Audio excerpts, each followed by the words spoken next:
Fui profesora universitaria durante casi 20 años, y durante ese tiempo, conocí a algunos estudiantes excepcionales y otros no tan buenos. Un muchacho, un estudiante internacional de un país que permanecerá sin nombre, fue probablemente el estudiante más difícil con el que me he encontrado. Su país de origen permanecerá sin nombrar, porque francamente, él fue el único estudiante problemático de esa nación con el que tuve el disgusto de tratar. Todos los demás estudiantes internacionales de ese país en particular eran respetuosos, considerados y excepcionalmente trabajadores. Pero este no lo era. Lo primero que me dijo después de darse cuenta de que mi primera inicial correspondía a María, y no a algo como Mateo, fue que en su país nadie tomaría en serio a una profesora mujer. Simplemente le respondí que si quería aprobar, debía adoptar la actitud de «cuando estés en Roma». Pareció encontrar eso divertido, y aunque afirmó que me mostraría todo el respeto que merecía, lo hizo con un tono profundamente condescendiente, que sugería que nunca habría hecho lo mismo si estuviéramos en su país natal. Y cuando se dio cuenta de que realmente tendría que trabajar para obtener una calificación aprobatoria, el estudiante en cuestión se volvió increíblemente malhumorado, y su rendimiento decayó por completo. Se volvió más y más problemático a medida que pasaban las semanas, hasta que un día simplemente dejó de asistir a las clases. Inicialmente no tuve ningún problema con esto, porque había llegado al punto en que podía ser bastante disruptivo de vez en cuando, pero después de un tiempo comencé a preguntarme qué estaba pasando con él. Terminé preguntándole a una colega si había oído algo sobre él, y nunca olvidaré la expresión en su rostro cuando me preguntó, ¿no te has enterado? Resulta que el estudiante malhumorado con el que había tenido problemas había sido arrestado por la policía de Cambridgeshire por cargos de secuestro, detención ilegal y lesiones graves. Tomó un tiempo para que toda la historia saliera a la luz, porque al principio nadie sabía nada más que los crímenes de los que se le acusaba, pero no tardó mucho en que la gente juntara las piezas y lo vinculara con otro incidente preocupante en el campus. Aproximadamente una semana antes de que el estudiante problemático dejara de asistir a clases, alguien presentó un informe de persona desaparecida ante la policía. Esta persona afirmaba que un amigo o compañero de casa, una estudiante taiwanesa, había salido a una cita para tomar algo con otro estudiante, y luego no había regresado a casa. Que los estudiantes se queden en los apartamentos o dormitorios de otros es algo muy común, por lo que durante las primeras 24 horas nadie le dio mucha importancia. Pero después de otras 24 horas sin comunicación alguna de su parte, los amigos de la chica se preocuparon. Contactaron a la policía y le dieron el nombre de la cita de su amiga, y los oficiales fueron enviados a la casa del chico. La cita resultó ser el mismo estudiante con el que yo había tenido problemas, pero él afirmó no tener idea de dónde estaba ella. La policía luego rastreó el teléfono móvil de la chica y descubrió que estaba a solo 50 metros del piso del tipo, así que volvieron a interrogarlo, pero esta vez con una orden de registro y confiscación emitida por un juez local. Esto les permitió entrar en el piso del estudiante, donde al entrar encontraron a la chica taiwanesa desaparecida. Después de acompañar al estudiante a tomar algo, la estudiante había seguido al chico de regreso a su piso. Había sido perfectamente amable y encantador durante el transcurso de la noche, pero al llegar a su piso, su comportamiento debió cambiar por completo. Cuando ella expresó su deseo de irse, el estudiante se volvió violento, y cuando las cosas se pusieron físicas, él la sujetó, le ató las muñecas y los tobillos, y luego procedió a golpearla y torturarla con un encendedor de cigarrillos. La víctima fue informada de que esto era una lección sobre por qué no podía dejarlo, y que cuanto antes aceptara que era su propiedad, antes terminaría su calvario.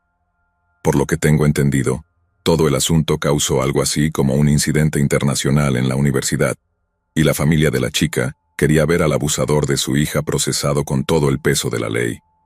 Y lo fue, solo que el castigo no estuvo ni cerca de estar a la altura del crimen. En lugar de ser enviado a prisión, el estudiante acordó pagar a la víctima una considerable suma como compensación antes de ser deportado del Reino Unido, y recibir una prohibición de por vida para regresar. Sé que al menos eso es algo, pero escuchar que básicamente se salió con la suya fue tan impactante como escuchar lo que había hecho en primer lugar. Debe haber habido una gran cantidad de maniobras diplomáticas tras bambalinas, y aunque solo tengo un conocimiento superficial de ello, sé que el mundo de las relaciones internacionales puede ser bastante turbio. Simplemente me enferma pensar en esa pobre chica, en todo lo que pasó, y saber que la persona que lo hizo simplemente pudo comprar su salida de una sentencia de prisión, porque para hombres como ese, la prisión es el único lugar para ellos.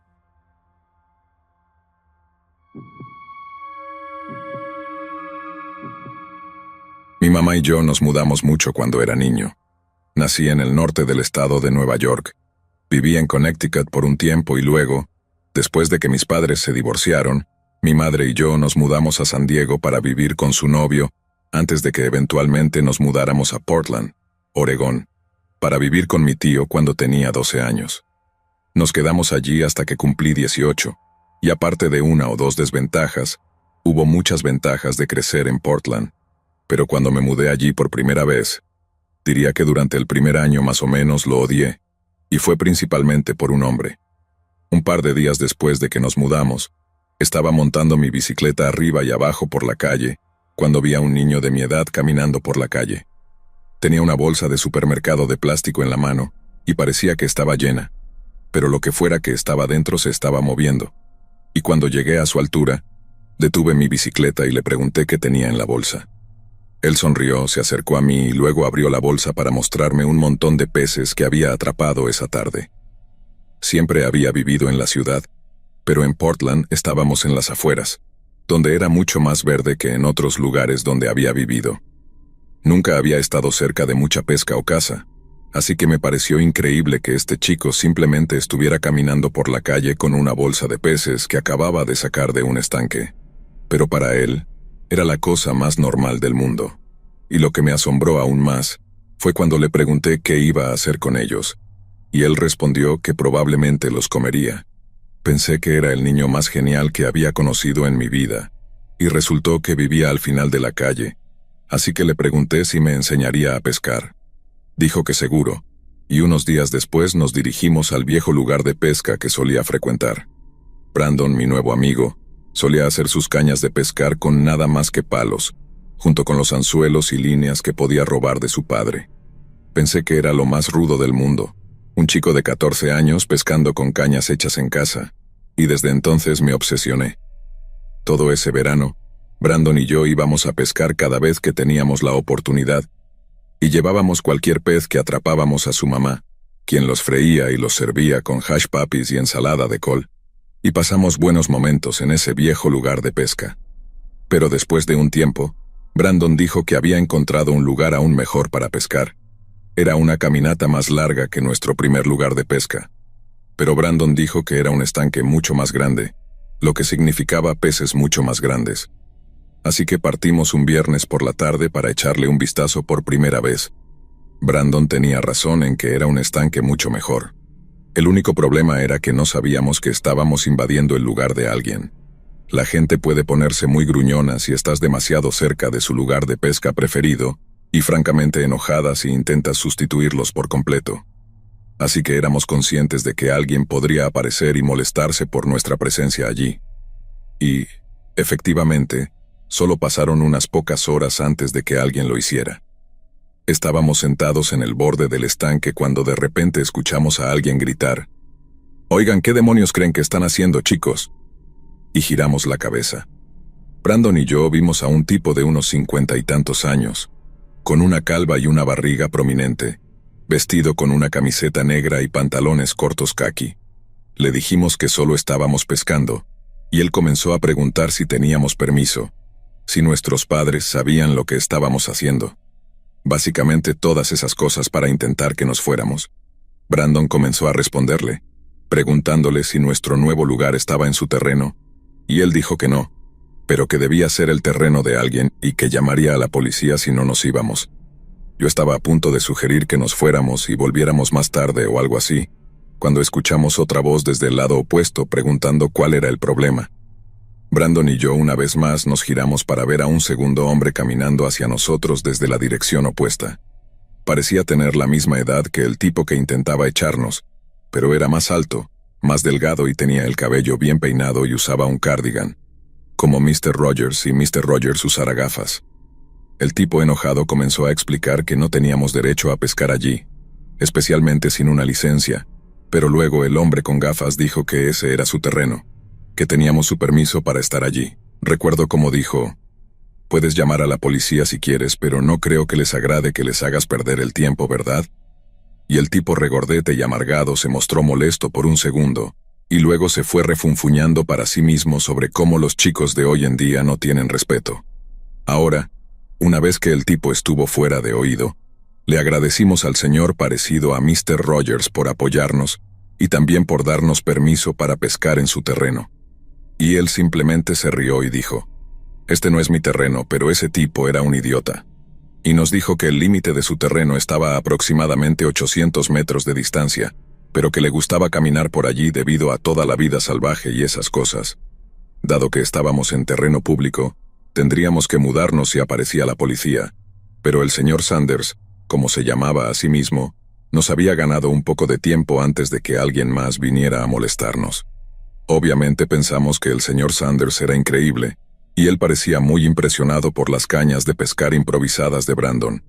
Y después de un breve intercambio, continuó con su paseo por la naturaleza, y nosotros seguimos pescando. Convirtiéndose en nuestro lugar habitual de pesca, visitamos ese estanque más grande tantas veces como pudimos ese verano, y de vez en cuando veíamos al señor Sanders en uno de sus paseos. Al principio todo lo que hacía era hablar un poco con nosotros, preguntar cómo iba la pesca, cosas así. Pero después de un tiempo nos veía, nos saludaba, y luego volvía unos 20 o 30 minutos más tarde con algunos pasteles de su esposa o algunas latas frías de refresco, lo que fuera que pudiera compartir. La señora Sanders debía ser una panadera increíble, porque lo que sea que nos trajera estaba garantizado para ser bueno. Y a veces se detenía y comía con nosotros, disfrutando del paisaje y haciéndonos preguntas. La mayoría de las veces hablábamos de nada en particular, ya fuera de pesca, béisbol o la escuela. Pero luego, un día, el señor Sanders nos preguntó si alguno de nosotros tenía novia. Yo tenía 12 años y Brandon casi un año más, con 13, y aunque habíamos experimentado algunos inocentes enamoramientos aquí y allá, no teníamos novias ni nada parecido.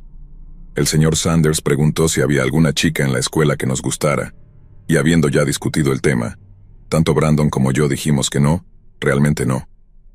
El señor Sanders se rió y nos dijo: «No te fuerces.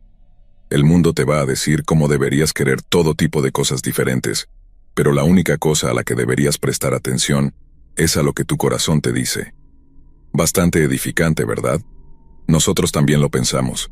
Quiero decir, pensamos que el señor Sanders era probablemente la persona más genial que cualquiera de nosotros había conocido, y habiendo crecido sin una figura paterna estable en mi vida, definitivamente aprecié tener a alguien así cerca, especialmente cuando Brandon tuvo que ir a visitar a algunos parientes fuera del estado y me quedé solo. Si quería ir a pescar, ya tenía mi propia caña de pescar hecha en casa en ese momento, así que no era como si tuviera que pedirle prestada la de Brandon. Solía caminar hasta el lugar de pesca siempre que quería, cavar algunos gusanos y luego ponerme a atraer al pez más grande posible hacia las aguas poco profundas.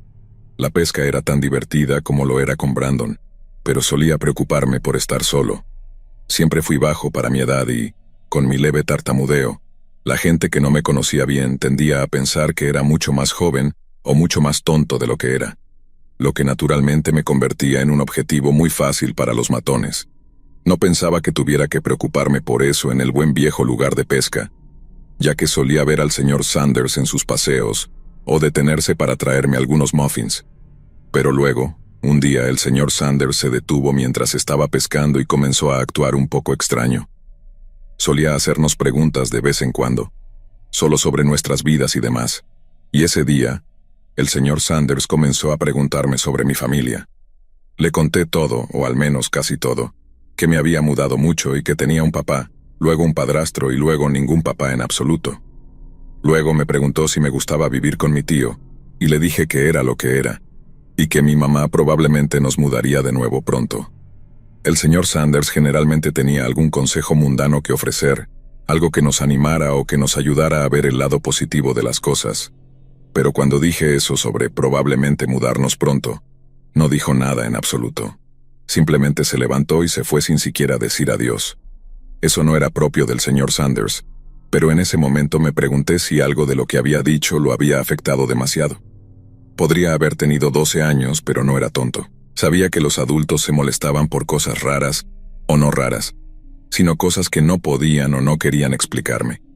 Supuse que era algo así, o que se sentía culpable por mencionar un tema sensible.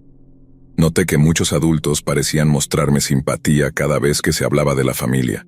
Era algo con lo que había estado lidiando desde el divorcio de mis padres, cuando tenía 6 o 7 años. Así que tal vez el señor Sanders simplemente se sintió mal de repente, y se fue porque estaba un poco afectado.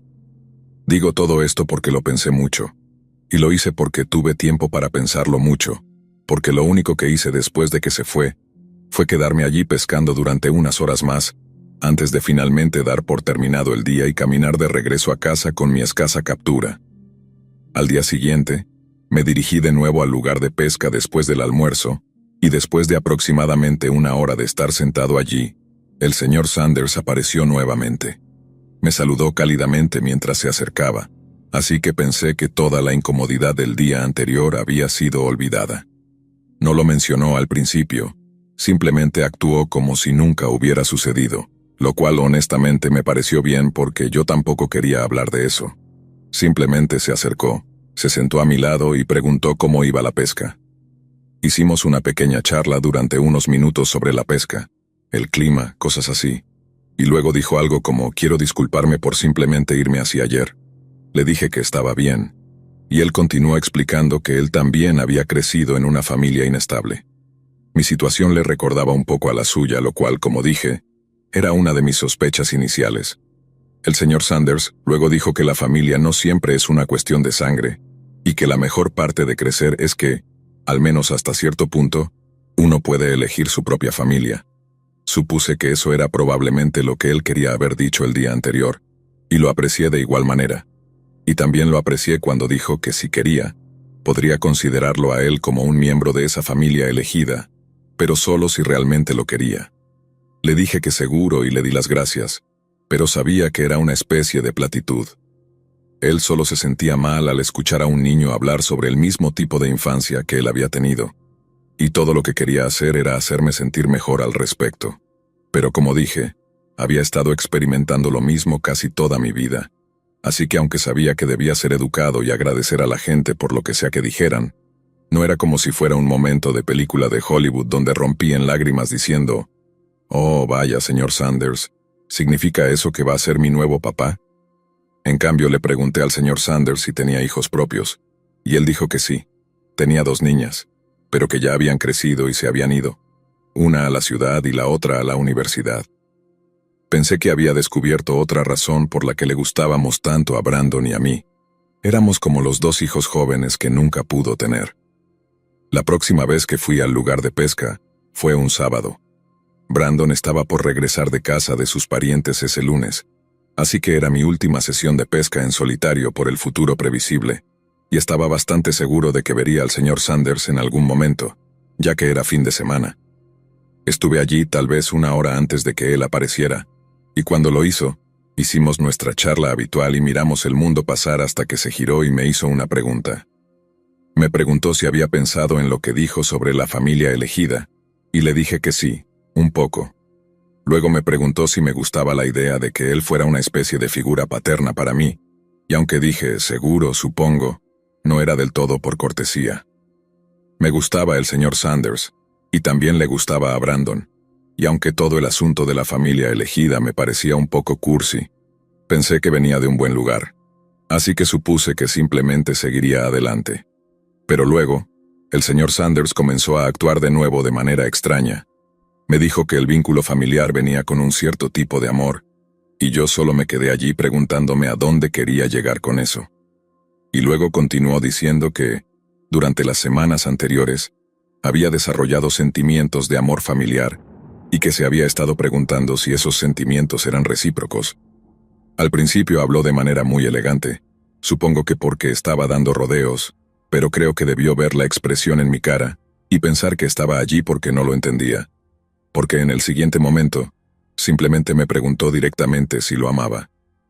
Hubo una breve pausa antes de que aclarara que se refería al amor familiar del que estaba hablando, y recuerdo haberle dado un seguro, supongo, muy reacio. Pero no había terminado.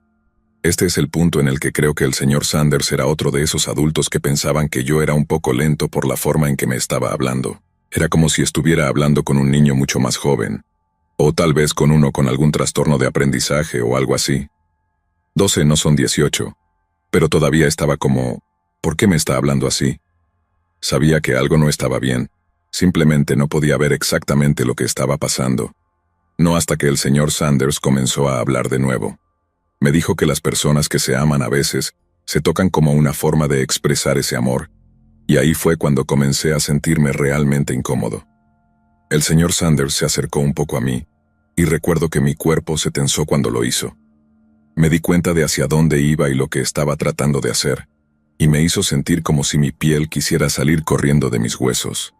El señor Sanders entonces me preguntó con una especie de voz temblorosa si podía tocarme como una forma de expresar su amor, y en el momento en que terminó su frase, me levanté y me fui sin decir una palabra, justo como él hizo el día anterior. Recuerdo haber caminado de regreso a la casa de mi tío y, a riesgo de sonar demasiado dramático, fue casi como esa parte del comienzo de Rescatando al Soldado Ryan, si conoces esa película. ¿Recuerdas esa parte en la que Tom Hanks está sentado en la playa y está teniendo algún tipo de episodio en el que sus oídos zumban y todo parece estar muy lejos? Eso es honestamente lo que sentí caminando de regreso a la casa de mi tío.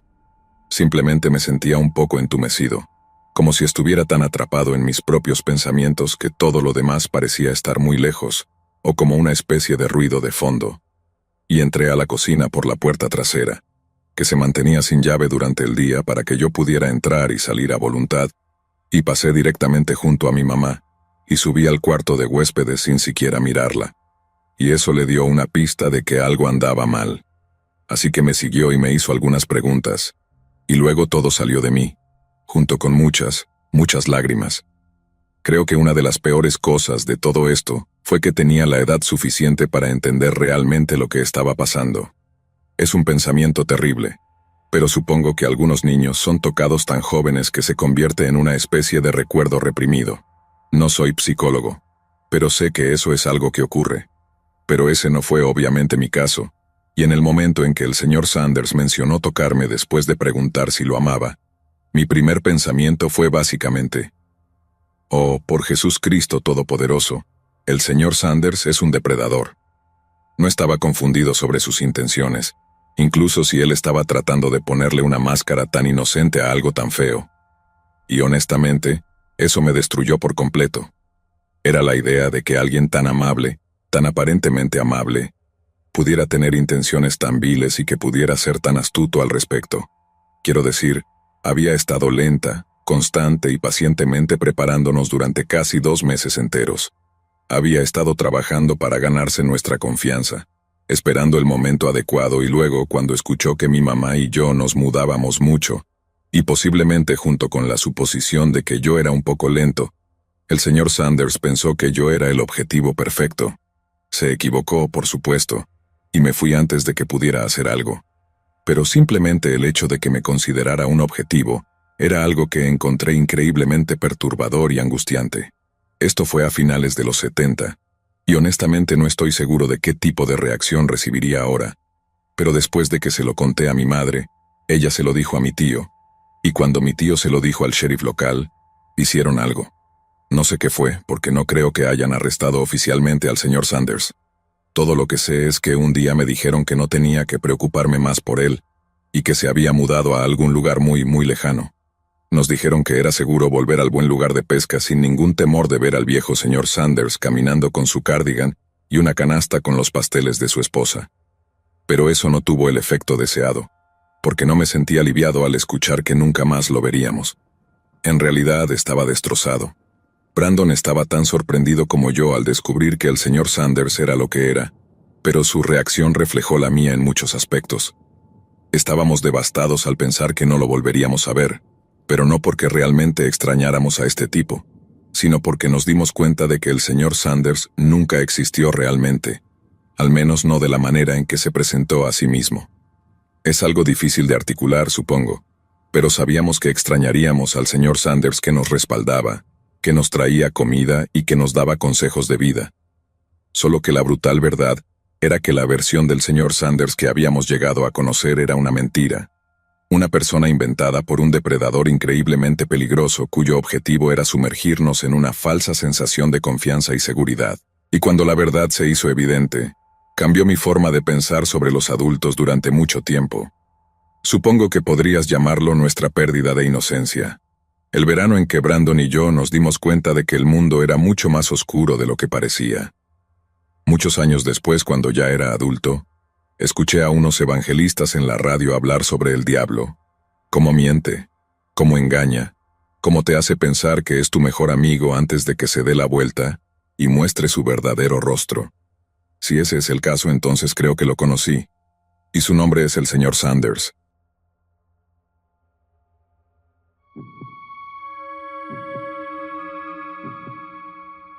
Yo solía vivir en Parkfield Road, cerca de Lark Lane, en Liverpool. Mi supermercado local era el Tesco en Aigburth Road, así que cada vez que necesitaba comprar comida, caminaba todo el camino por Parkfield desde mi departamento, que estaba en una casa en la parte más alta de la calle, cerca de Princes Park. La mayoría de las casas en Parkfield son básicamente viejas mansiones georgianas. Estoy hablando de hermosos edificios antiguos con largas entradas y grandiosos portales de entrada, que supongo que solían ser ocupados por la élite de la ciudad. Pero hoy en día, la mayoría se han convertido en apartamentos que tienen de 5 a 7 departamentos en ellos. Algunos de ellos exhiben una arquitectura verdaderamente exquisita, pero aunque son agradables de mirar, generalmente no es de buena educación detenerse y quedarse mirando la casa o el lugar de trabajo de alguien, así que simplemente me ocupaba de mis propios asuntos y seguía caminando. Sin embargo, eso no significa que no me diera cuenta de que una o dos de las viejas mansiones se habían convertido en algo que no eran apartamentos.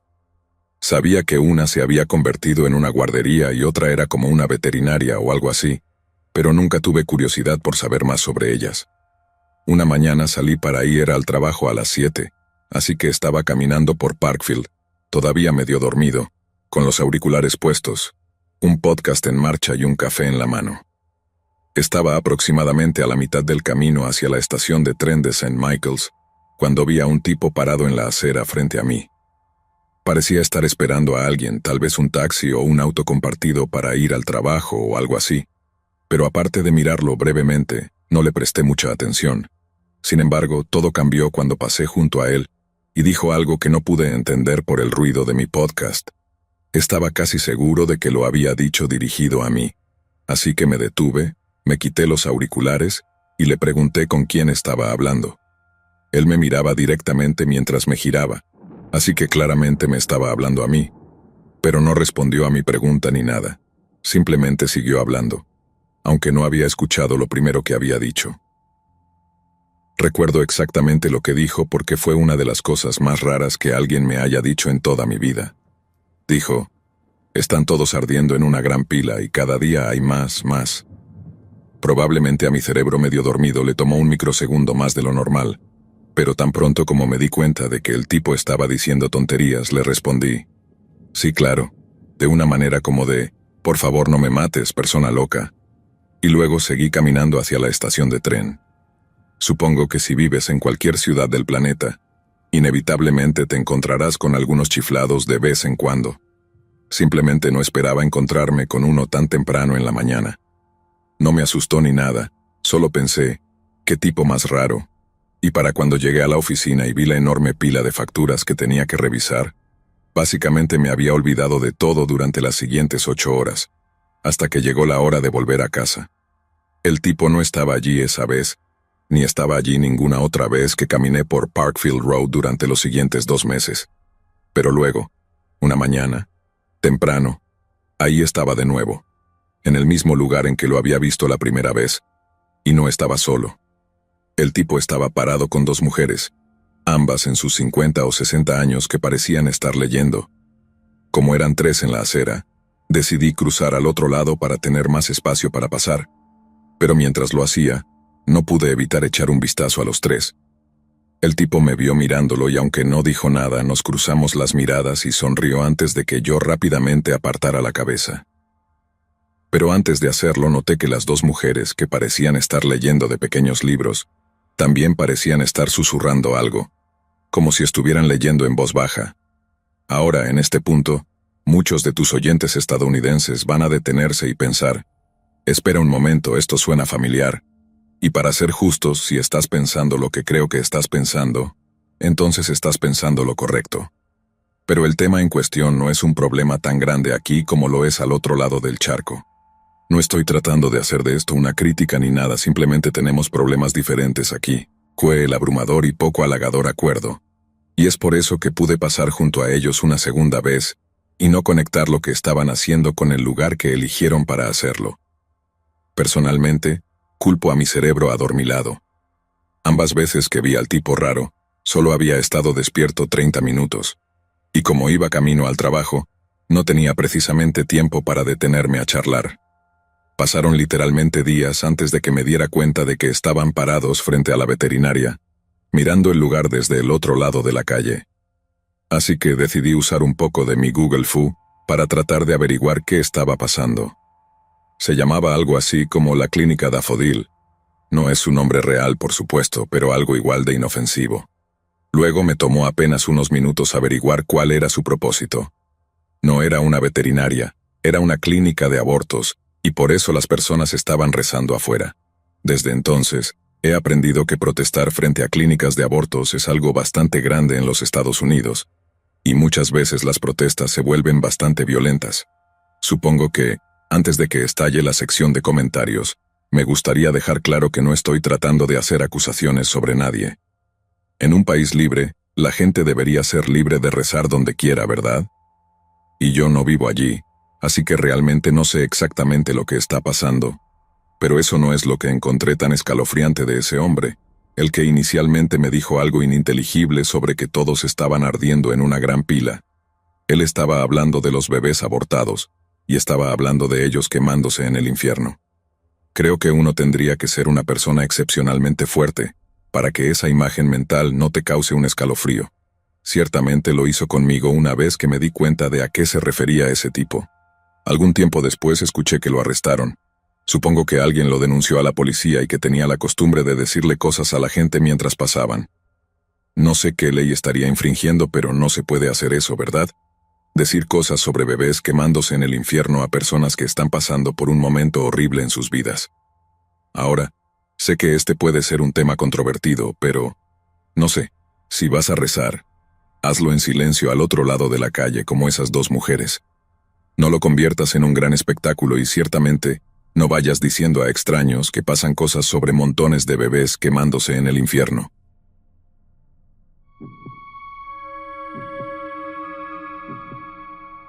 He estado tocando música country durante casi 40 años en bares y salones de baile desde Shreveport hasta Kalamazoo. La música siempre ha sido mi primer amor, pero mi segundo son las personas, y parte de la diversión de tocar música es conocer a algunas de las personas que la aprecian tanto. Después de todo, sus dólares ganados con tanto esfuerzo mantienen gasolina en nuestros tanques, comida en nuestros estómagos y cuerdas en nuestras guitarras. Así que pensé que lo menos que podía hacer era aceptar una cerveza o dos cuando ofrecían comprarme una, y dejar que me contaran todo sobre su canción favorita de Hank. Y de vez en cuando, conoces a un verdadero gran estadounidense, y hay algunas personas que recordaré por el resto de mi vida. Pero luego a veces conoces a alguien que te hace alegrarte de dejar la ciudad a la mañana siguiente. Estábamos en una ciudad universitaria llamada Brookings, en Dakota del Sur. Un lugar agradable y en su mayor parte gente agradable también. Tocamos durante 3 horas y media en un lugar llamado The Wild Hare. Tenían un buen bar y una buena multitud, y servían alcohol hasta las 2 de la mañana. Así que después del espectáculo nos sentamos en un taburete, pedimos algo de comida de bar y tomamos unas cervezas con los lugareños hasta la hora de cierre, vendiendo CDs, camisetas y lo que pudiéramos ofrecerles. Pero no se trataba solo de ganar unos cuantos dólares extra. Si le das la mano a un tipo después de tocar su canción favorita, es el doble de probable que vuelva a verte la próxima vez que estés en la ciudad. En fin, Alrededor de la 1:30 de la madrugada, la mayoría de los clientes del bar estaban saliendo poco a poco, e incluso algunos de la banda ya se habían retirado y se habían dirigido al autobús. Al final, solo quedábamos yo, sentado en un taburete del bar, y nuestro baterista Larry, tratando de convencer a la gente para que jugara una partida de billar con él. Estaba a punto de irme cuando un viejo se desploma en el taburete a mi lado, y comienza a decirme lo bien que tocamos. Le dije que lo apreciaba y luego comenzamos a hablar de música, y de cómo es recorrer el país y vivir en la carretera. Recuerdo cómo, después de pedirnos las últimas cervezas, el extraño me preguntó si alguna vez nos habíamos descompuesto, como en medio de la nada. Le dije que sí, 1 o 2 veces, pero que dormir en una parada de camiones a veces podía ser mucho más aterrador que dormir en algún camino de tierra fuera de un pueblo perdido en Estados Unidos. Luego me preguntó si llevábamos alguna protección en el autobús, y no me refería a la clase que guardas en tu billetera. Le dije que nuestro conductor, que también hacía de seguridad de manera informal, solía llevar algún tipo de pistola y que sí, ocasionalmente había 1 o 2 armas en el autobús, dependiendo de dónde estuviéramos y quién estuviera de gira con nosotros. Hice una broma sobre cómo esperaba que no fuera un agente del ATF, y el tipo se rió antes de jurar por su madre que no era ningún federal. Luego me preguntó si nuestro conductor alguna vez había tenido que usar su pistola. Le dije que habíamos estado en algunas situaciones difíciles y que habíamos tenido algunos sustos reales, pero que por la gracia de Dios, nunca había visto a nadie disparar. Luego comenzó a contarme cómo no solo se había visto obligado a defender su vida y propiedad una vez, sino que había quitado la vida a 3 hombres que intentaron matarlo. Le pregunté si era veterano, porque parecía tener la edad suficiente para haber servido en Corea, o tal vez en la Segunda Guerra Mundial, pero negó con la cabeza. Nunca sirvió un día en su vida. Había sido una invasión de su hogar y, según él, fue el evento más significativo de su vida.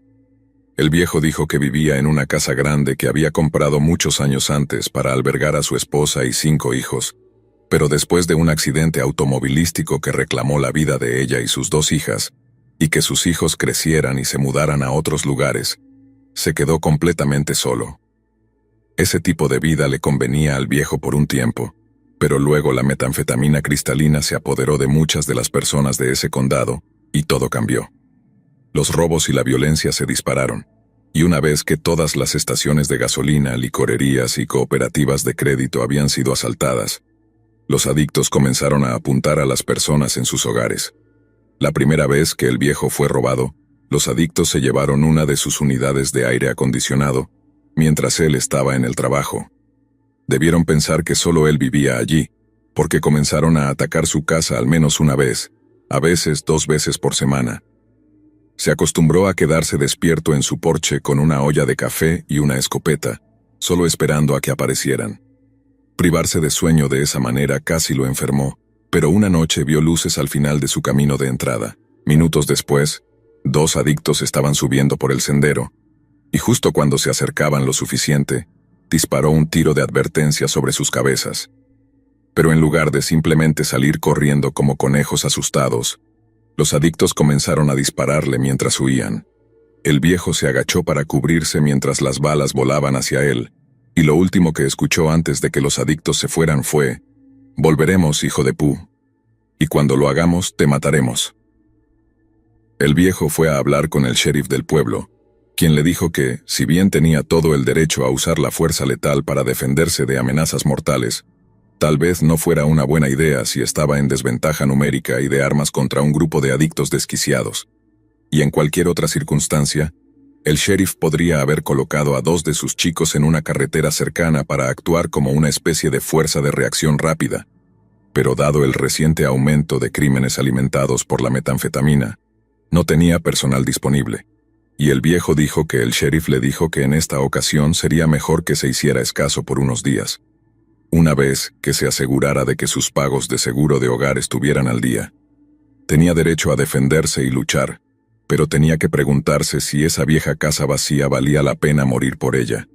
Y ese viejo dijo que le dijo al sheriff que tenía razón, y que se iría de la ciudad por unos días antes de regresar a casa, revisar lo que quedaba, y clavar un cartel de «Se vende» en el jardín delantero.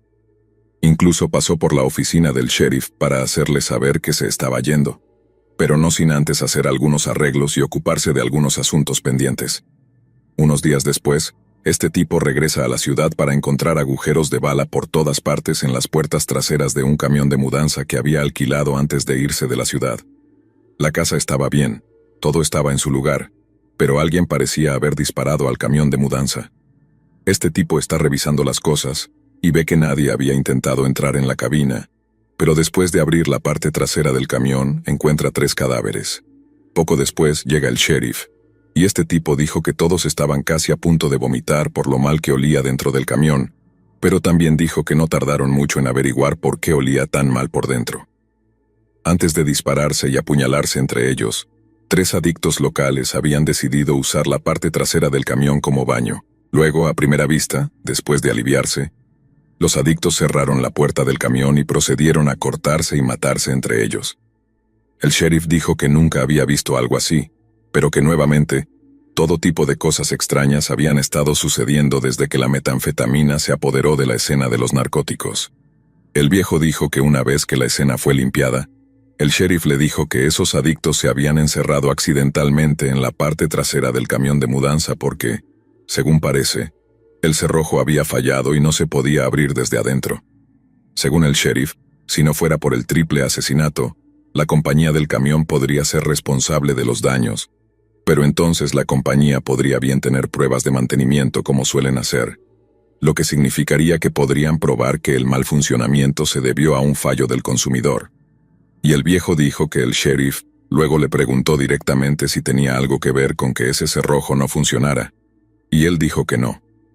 Así que eso fue casi el final de todo, solo que no era del todo cierto lo que el viejo dijo sobre no haber tocado el cerrojo. Y no solo había manipulado mucho el cerrojo del camión, sino que nunca se había ido de la ciudad en primer lugar. El viejo me dijo que había alquilado el camión de mudanza más seguro posible, uno que era casi imposible de forzar tanto desde dentro como desde fuera. Luego manipuló el cerrojo interior, lo probó con un amigo desprevenido para asegurarse de que no funcionaba desde adentro, y luego se puso a trabajar en la siguiente etapa de su plan: hacer que la parte trasera de ese camión pareciera cargada con aparatos electrónicos. Usó todas las cajas de televisores, radios y VHS viejas que tenía en el ático. Las llenó de chatarra para que parecieran más pesadas, y luego dejó las puertas traseras del camión abiertas como si fuera una trampa. La noche siguiente, esos adictos aparecieron tal como habían prometido. 3 de ellos, todos armados hasta los dientes. Llegaron para vengarse de aquel viejo que les había disparado un tiro de advertencia, que imagino que pensaron que era solo un disparo fallido, y no una advertencia. Pero al ver ese gran camión de mudanza con lo que parecía ser miles de dólares en electrodomésticos, simplemente no pudieron resistirse. Los 3 subieron al camión, revisaron todas las cajas, y actuaron como si hubieran ganado la lotería estatal. Luego, ¿adivina quién? El viejo salió de su escondite y cerró de golpe las puertas traseras del camión, encerrándolos dentro. Primero los adictos se asustaron por cómo las puertas se cerraron de repente. Luego se frustraron cuando la manija interior de la puerta no funcionaba, cada uno diciendo algo como, «déjame intentarlo», y luego maldiciendo cuando no podían abrirla. Les tomó un tiempo darse cuenta de que estaban atrapados en la parte trasera de ese viejo camión de mudanza, pero una vez que lo hicieron, comenzaron a entrar en pánico. El viejo dijo que intentaron dispararle al cerrojo, y cuando eso no funcionó, intentaron dispararle a las puertas, pensando que sus botas podrían hacer el resto. Dijo que pasaron horas tratando todo lo que se les ocurría para salir de ese camión, pero no sirvió de nada, no había manera de salir. El viejo y su amigo habían probado casi todo, con el amigo sin saberlo, por supuesto, hasta que el viejo estaba seguro de que el camión era inescapable, al menos sin algún equipo industrial serio. Y a menos que simplemente se llevaran el camión, no había adictos conduciendo por ahí con equipo de corte de alta resistencia. Les tomó a esos tontos horas y horas darse cuenta de que estaban atrapados, y cuando lo hicieron comenzaron a pedir ayuda. Y solo entonces el viejo les habló y les dijo exactamente lo que les había sucedido. Dijo que estaban furiosos y trataron de dispararle a través de los lados del camión, pero como su presencia allí esa noche lo confirmó, Esos disparos volaron descontroladamente. Y les dijo a esos tontos exactamente cómo los había engañado para que caminaran hacia su propia tumba. Dijo que fue solo cuando usó la palabra tumba que realmente se dieron cuenta de lo que estaba sucediendo. Dijo que suplicaron y rogaron, jurando que no lo lastimarían si solo los dejaba salir. Dijeron que todo había sido un gran malentendido. Algunas personas no debían ser molestadas, simplemente no sabían que él era una de ellas. Pasaron de prometer no lastimarlo a prometerle cientos, luego miles, luego decenas de miles de dólares como recompensa. Y el viejo dijo que sabía que todo era una mentira. Habrían dicho cualquier cosa para salir de ese camión, y desafortunadamente para ellos ya estaba muy lejos de ser perdonado. Verás, la mayoría de las personas habrían atrapado a esos adictos en ese camión, llamado al sheriff, y luego se habrían reído mientras los agentes los sacaban esposados de la parte trasera. Pero eso no era lo que el viejo tenía en mente. Dejó que esos adictos sudaran en ese camión sin comida ni agua durante 3 días enteros, y para entonces ya estaban bebiendo su propia orina y comiendo cartón de las cajas de televisión para calmar el hambre. Después de eso, no pensó que pasaría mucho tiempo antes de que se volvieran unos contra otros, y cuando lo hicieron, fue como el 4 de julio ahí dentro. No estoy diciendo que esos chicos no obtuvieran lo que merecían. Hay algo poético en que se quedaran atrapados en una especie de trampa para ratas del tamaño de un hombre, pero lo que realmente me puso la piel de gallina fue lo orgulloso que estaba ese viejo de sí mismo, y cómo se reía hasta quedarse sin aliento al pensar en ellos, rogando por ayuda. Dijo que estaban rezando y llorando por sus mamás, y él sonreía como un loco contándome las cosas que les decía. Solía hablarles de que se comieran entre ellos, preguntándose quién iba a sacar la pajita más corta. Hizo todo lo posible para asegurarse de que perdieran lentamente la cordura sin comida ni agua, hasta que finalmente se desquiciaron.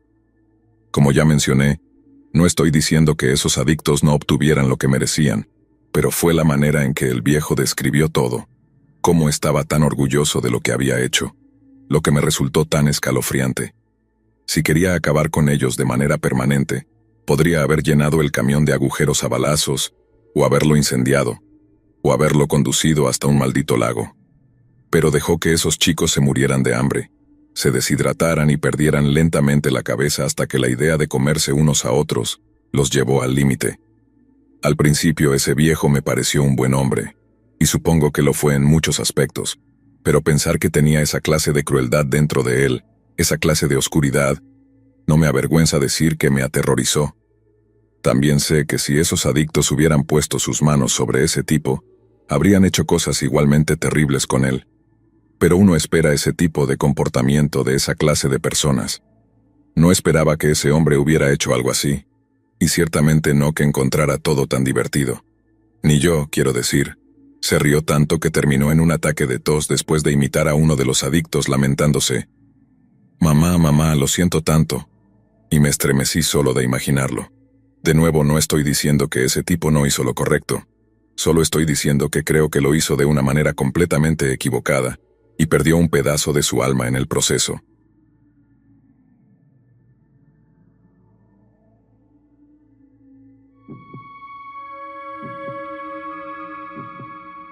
Desde que tengo memoria, mis padres han sido increíblemente protectores. Nunca permitieron que me alejara demasiado de su vista, ni que me aventurara más allá de los límites seguros de nuestro hogar. Crecí en un ambiente donde el peligro siempre parecía acechar en cada esquina, o al menos esa era la impresión que mis padres me daban con su constante vigilancia. La escuela, el parque, incluso la casa de mis mejores amigas, eran lugares que mis padres debían inspeccionar antes de dejarme quedarme a jugar o a pasar la noche. Recuerdo sentirme a veces sofocada, como si las paredes de nuestra casa fueran una jaula dorada, diseñada para protegerme, pero que al mismo tiempo me aislaba del mundo exterior. Aquella mañana todo comenzó de manera bastante normal. Mis padres decidieron salir a hacer algunas compras, algo que normalmente habría significado que yo los acompañaría. Sin embargo, esa vez, después de muchas súplicas y promesas de portarme bien, logré convencerlos de que me dejaran sola en casa por un corto periodo de tiempo. Tenía 7 años, una edad en la que sentía que ya podía manejar un poco más de independencia, y para ser honesta, me emocionaba la idea de tener la casa para mí sola. aunque solo fuera por un rato. Antes de irse, mi madre me dejó con una lista de instrucciones que seguí con una atención casi ritual. No abras la puerta a nadie, no toques la estufa, no hagas nada peligroso, repitió como si estas palabras fueran un mantra capaz de protegerme en su ausencia. Mi padre, por su parte, me recordó cómo usar el teléfono en caso de emergencia, y después de una última mirada de preocupación, ambos se marcharon dejándome sola por primera vez en nuestra casa. Me quedé en la sala, rodeada de mis juguetes, con la televisión encendida en un volumen bajo para no llenar la casa con ruido. El sol de la mañana se filtraba por las cortinas, llenando la habitación con una luz cálida y acogedora. Al principio, disfruté de la soledad, jugando con mis muñecas y cantando suavemente para mí misma. Sentía que finalmente tenía un poco de libertad, aunque sabía que era efímera. Sin embargo, esa sensación de tranquilidad no duró mucho. Aproximadamente 15 minutos después de que mis padres se fueron, comencé a escuchar ruidos provenientes de la cocina. Al principio pensé que había sido mi imaginación, o tal vez algún objeto que había caído al suelo. Pero los ruidos continuaron, y cada vez sonaban más claros. Era el sonido de algo metálico chocando, quizás cubiertos siendo movidos, o una olla que había sido colocada sobre la estufa. Mi primer pensamiento fue que mis padres habían olvidado algo y habían regresado a casa. Sin embargo, no recordaba haber oído la puerta principal abrirse, y la idea de que algo o alguien más estuviera en la casa comenzó a abrirse paso en mi mente. Sentí un escalofrío recorrerme la espalda. El miedo se apoderó de mí de una manera que nunca había experimentado antes. El silencio de la casa, que antes había sido reconfortante, ahora se sentía opresivo, como si estuviera cargado con la presencia de algo desconocido y peligroso. A pesar del miedo, la curiosidad y una extraña sensación de responsabilidad me impulsaron a investigar. Me levanté lentamente del sofá, mis pies descalzos apenas hacían ruido sobre el suelo de madera. Cada paso que daba hacia la cocina era acompañado por el sonido acelerado de mi propio corazón. El pasillo que conducía a la cocina nunca me había parecido tan largo. A medida que me acercaba, el ruido en la cocina se hizo más claro, más tangible, y con ello, mi miedo se intensificó. Finalmente, llegué a la puerta de la cocina que estaba entreabierta. Desde mi posición pude ver una figura masculina de espaldas a mí.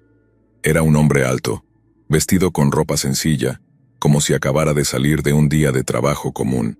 No llevaba nada que lo identificara como peligroso, pero su mera presencia en mi casa era suficiente para aterrorizarme. Estaba cocinando algo en la estufa, moviéndose con la naturalidad y la calma de alguien que se siente completamente a gusto en su entorno. En ese momento mi cuerpo se tensó por completo, y sentí que el suelo bajo mis pies iba a desaparecer. Sabía que debía hacer algo, gritar, correr, pero mi cuerpo se negaba a obedecer. Estaba atrapada en una especie de parálisis inducida por el miedo. A medida que lo observaba, mis pensamientos corrían a una velocidad vertiginosa, tratando de encontrar una explicación lógica para lo que estaba sucediendo. Pero no había lógica en eso. No había forma de que un extraño estuviera en mi casa, cocinando como si fuera un miembro más de la familia. El hombre, ajeno o indiferente a mi presencia, continuó cocinando por unos minutos más. Luego, como si sintiera mi mirada, se giró lentamente para mirarme. Mi corazón dio un vuelco cuando nuestros ojos se encontraron. En ese instante pensé que ese sería mi fin, que ese hombre estaba allí para hacerme daño. Pero lo que ocurrió a continuación fue tan desconcertante como su presencia en la casa. El hombre me sonrió, una sonrisa cálida y casi familiar, que parecía fuera de lugar dadas las circunstancias. No había malicia en sus ojos, al contrario, su mirada transmitía una calma y una tranquilidad que casi me hicieron dudar de mi miedo. Era como si, de alguna manera, conociera a este hombre, aunque mi mente no pudiera recordar de dónde. «Hola, pequeña», dijo con una voz suave que resonó en la cocina vacía. «No tengas miedo, estoy aquí para cuidarte». Esas palabras pronunciadas con tanta dulzura no hicieron más que aumentar mi confusión. ¿Quién era este hombre? ¿Por qué estaba en mi casa? Y lo más importante, ¿por qué decía que estaba allí para cuidarme? Mis padres siempre me habían advertido sobre los extraños, sobre lo peligroso que podía ser hablar con alguien que no conoces. Pero este hombre no parecía un extraño en el sentido estricto de la palabra. Había algo en él que me resultaba vagamente familiar, aunque no podía precisar qué. Me quedé donde estaba, incapaz de moverme o de responder. Mi mente infantil luchaba por procesar lo que estaba sucediendo. Este hombre, que debería ser una amenaza, estaba actuando de una manera completamente opuesta a lo que mis padres me habían enseñado a esperar de un desconocido. No había rastro de violencia en su comportamiento. No tenía ningún arma y su voz era tan calmada que, contra todo pronóstico, mi miedo comenzó a desvanecerse, reemplazado por una mezcla de confusión y curiosidad. El hombre, viendo que no respondía, dio un paso hacia mí. Inmediatamente retrocedí, sacudiendo la cabeza. No quería que se acercara, no quería que me tocara. A pesar de su comportamiento tranquilizador, una parte de mí seguía desconfiando, y esa desconfianza me mantenía alerta. «No te preocupes», dijo deteniéndose en seco. «No voy a hacerte daño. Solo quiero asegurarme de que estás bien».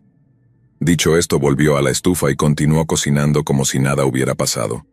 Mi confusión solo creció. ¿Quién era este hombre? ¿Por qué estaba aquí?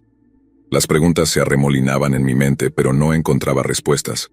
Después de unos minutos, el hombre terminó de cocinar y colocó un plato sobre la mesa. Me miró de nuevo, su expresión serena como si estuviera esperando que me acercara.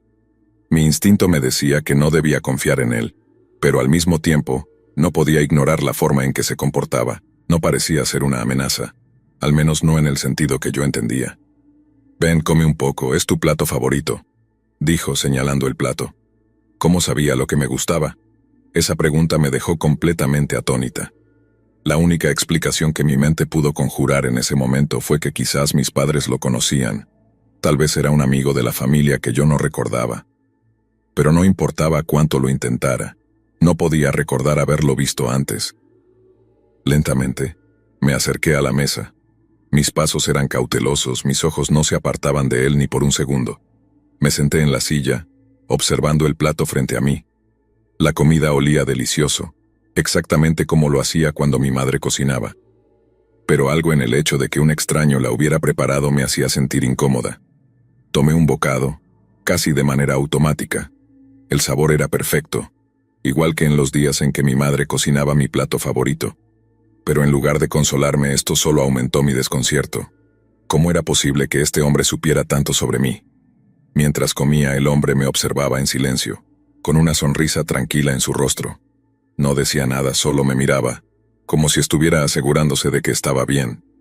Y aunque su presencia seguía siendo inquietante, había algo en su mirada que me recordaba a alguien, aunque no lograba identificar a quién.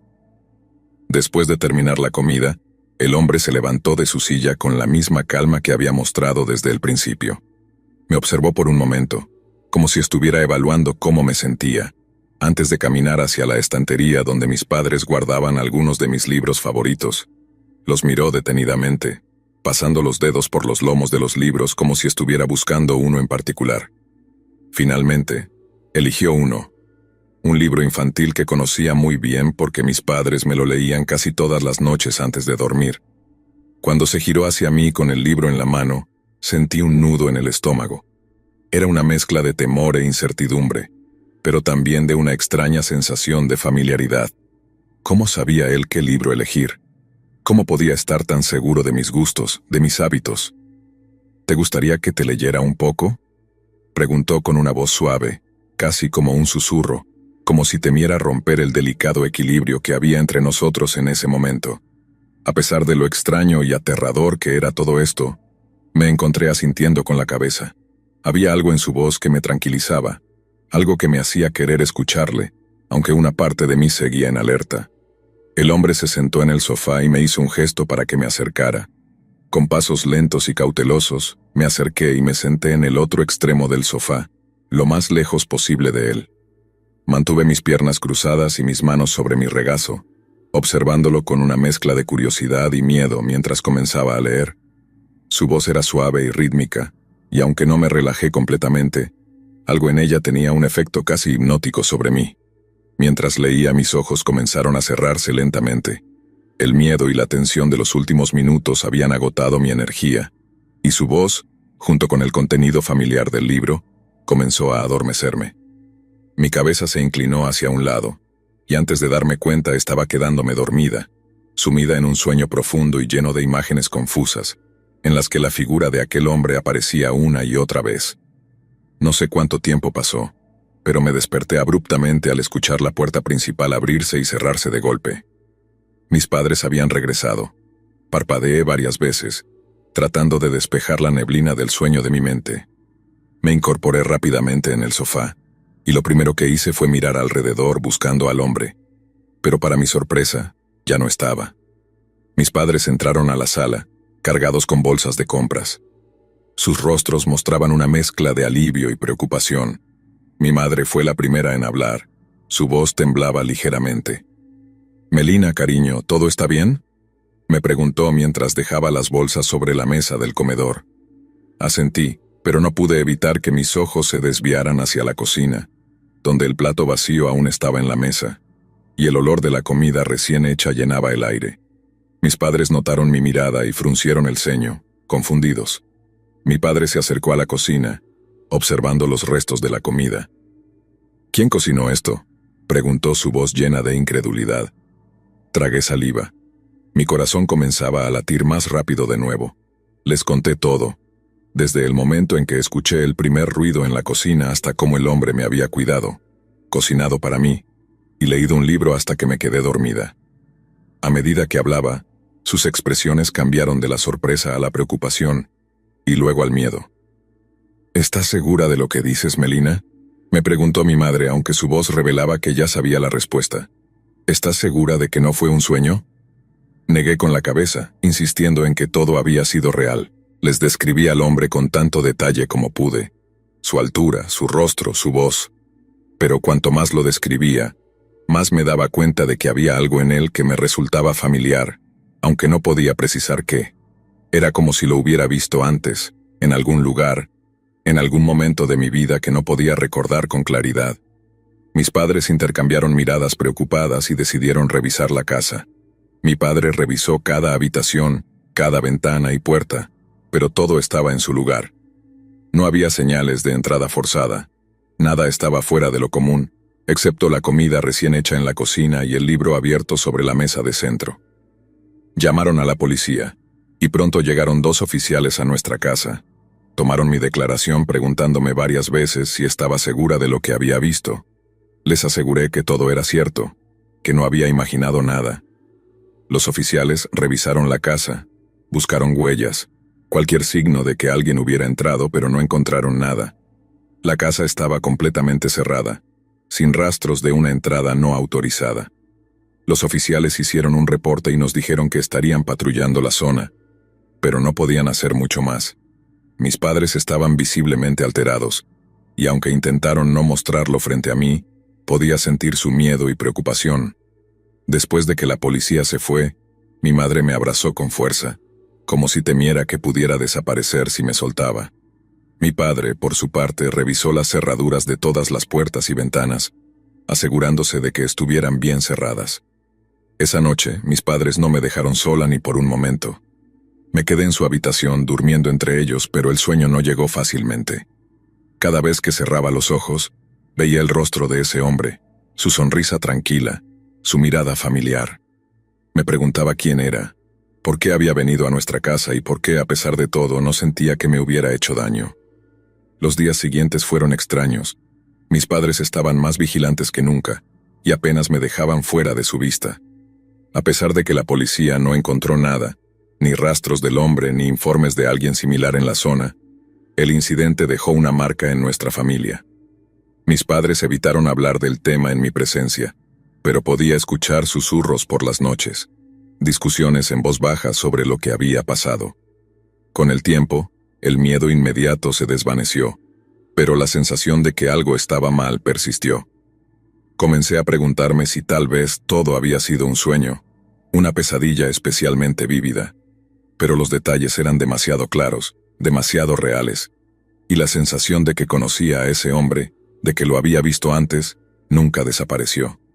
Cada vez que pasábamos por un lugar lleno de gente, cada vez que veía a un hombre de aspecto similar en la calle, sentía una punzada de reconocimiento, pero siempre se desvanecía antes de que pudiera atraparla por completo. Nunca pude identificar de dónde venía esa familiaridad, Nunca pude recordar si lo había visto antes o si mi mente estaba jugando trucos conmigo. Mis padres nunca dejaron de estar alerta después de ese día, y yo, aunque traté de volver a la normalidad, nunca olvidé lo que pasó. Crecí con la sombra de esa experiencia siempre presente en mi mente.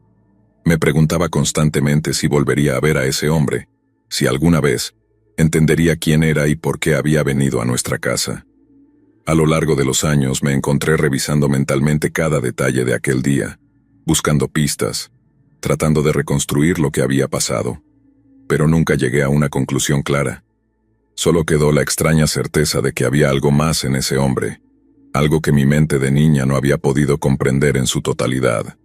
Mis padres hicieron todo lo posible para protegerme después de ese incidente, volviéndose incluso más sobreprotectores que antes. No me dejaban sola en casa ni siquiera por unos minutos. Siempre había alguien conmigo, vigilándome, asegurándose de que estuviera a salvo. Pero a pesar de todas sus precauciones, nunca pudieron quitarme la sensación de que ese hombre volvería algún día. A veces, cuando el silencio de la noche se hacía demasiado profundo, podía casi escuchar su voz, suave y calmante, leyéndome ese libro una vez más. Y aunque parte de mí quería olvidarlo, sabía que nunca podría. Esa experiencia, ese hombre se habían grabado en mi memoria de una manera que nunca podría borrar, y lo más inquietante de todo era que, a pesar de todo, no podía decir con certeza si realmente había sido algo malo. Porque aunque su presencia fue aterradora, y aunque lo que hizo fue completamente inexplicable, no me hizo daño. Me cuidó, me alimentó, me leyó un libro, como si fuera alguien que realmente se preocupaba por mí.